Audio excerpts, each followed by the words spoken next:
Smart glasses have come a long way from the days of clunky prototypes and privacy scandals.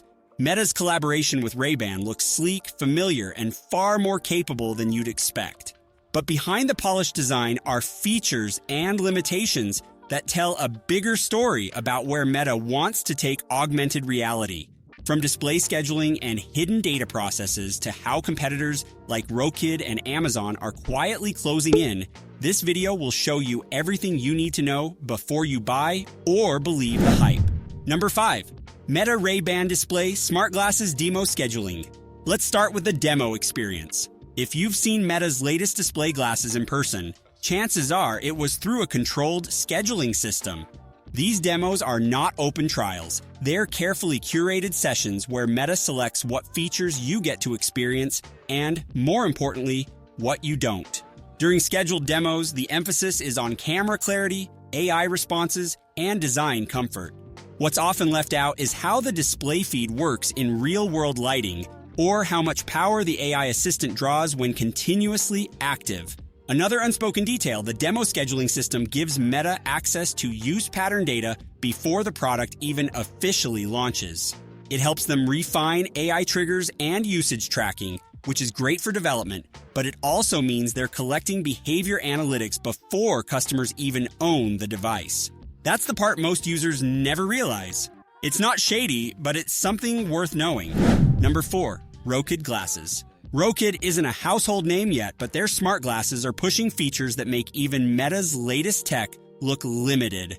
The Rokid Max and Rokid Air Pro are focused on creating true AR environments using micro OLED displays and powerful processing.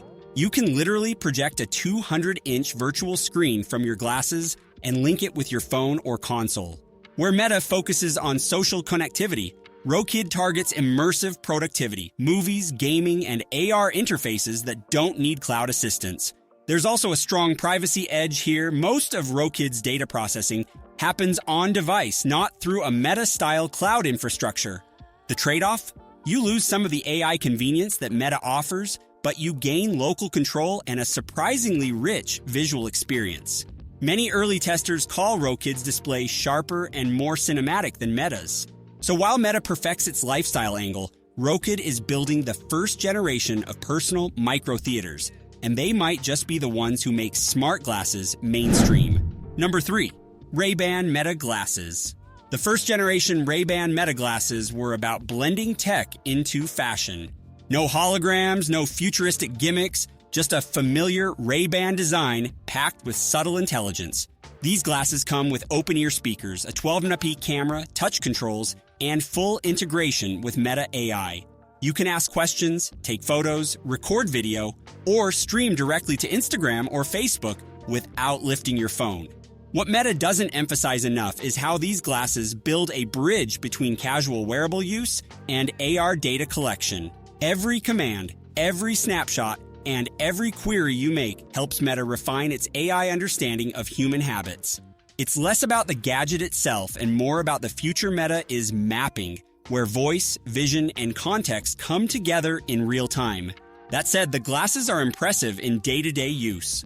Audio quality is balanced, and the discreet design actually works in public without drawing attention. But if you're buying them for display features, that's where the secret lies. The display isn't a traditional projection. It's a selective, information-driven interface that Meta is still quietly testing. Number 2. Ray-Ban Meta Glasses Gen 2. Now this is where things get interesting. The second generation Ray-Ban Meta Glasses are what everyone's really talking about, and what Meta isn't fully disclosing yet. These glasses now include a micro-display system capable of showing contextual prompts, navigation cues, and AI overlays through what Meta calls assistive visual feedback. You won't find that term on the marketing page, but it's built into the internal software.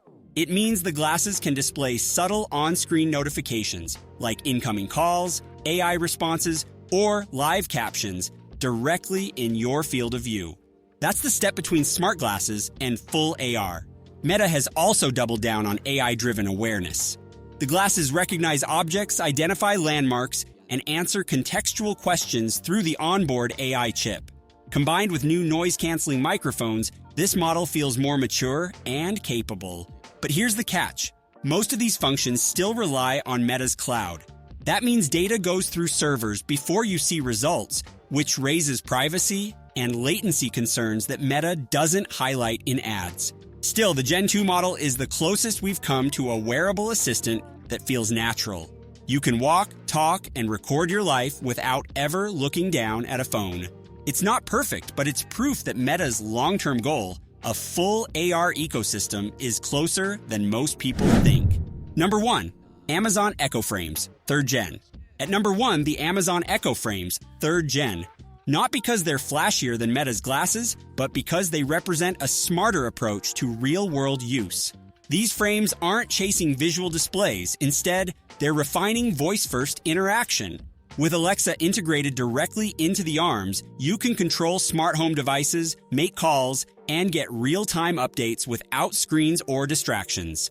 Amazon took note of what users actually wanted: reliable connectivity, clear sound, and privacy features that make sense. You can mute microphones instantly or restrict voice recording to specific functions. The open-ear audio feels surprisingly immersive, and the latest generation improves on battery life and weight balance, making them comfortable for all-day wear. In a way, Amazon is quietly doing what Meta can't, offering functionality without forcing users into a massive ecosystem.